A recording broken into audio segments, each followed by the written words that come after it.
हो, तुम्हें हमारे निशानात मिलेंगे। चप्पे चप्पे पर कुरानी आयत और अरबी व फारसी इबारत मिलेगी। दिल्ली की जामा मस्जिद जाकर देखो।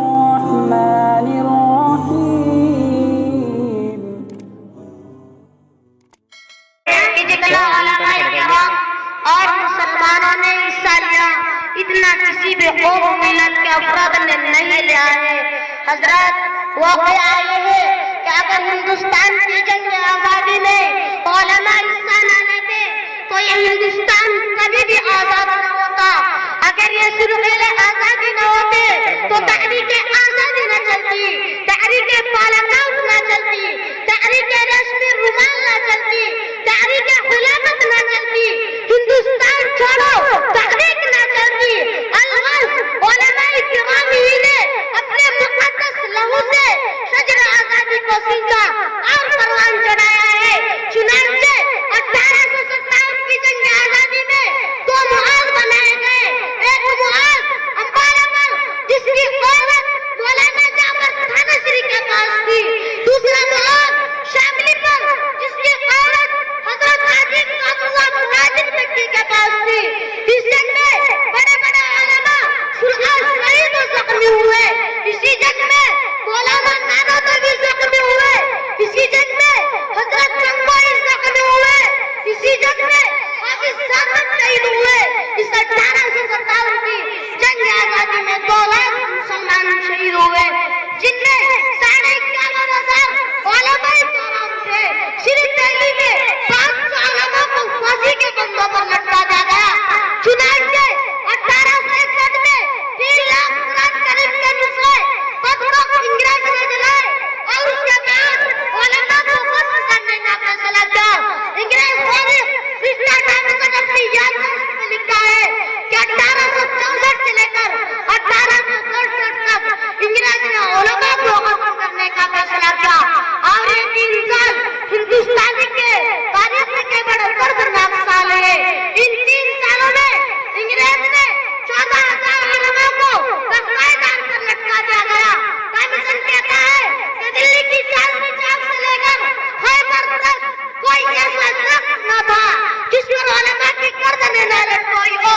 कमीशन कहता है कि उलमा को जिस्मों को कांटे से दबा गया।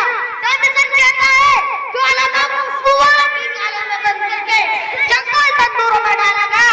कमीशन कहता है कि उलमा को हाथों पर खड़ा करके तख्तों से बांधकर हाथों को नीचे से चला दिया गया। कमीशन कहता है कि लाहौर की शाही मस्जिद जिसके शहर में अंग्रेज ने फांसी का बंदा बनाया था, एक दिन में 80 उलमा को फांसी दी जाती थी। कमीशन कहता है कि लाहौर की तलियारावी में 80 उलमा को गोलियों में घुस करके डाल दिया जाता और ऊपर से गोलियों का निशाना बना दिया जाता।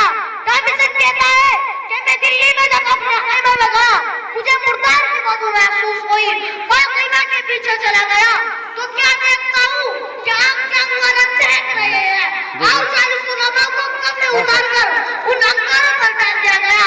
मेरे देखते देखते 40 और उलमा को बुलाया गया। मेरे सामने उनके कपड़े उतारे गए। अंग्रेज ने कहा, मौलवियों जिस तरह 40 को पकाया गया है इसी तरह तुमको भी पका दिया जाएगा। तुम सिर्फ एक आदमी ये कह दो कि 1857 की जंग आज़ादी में हम शरीक नहीं थे। अभी जोड़ देते हैं।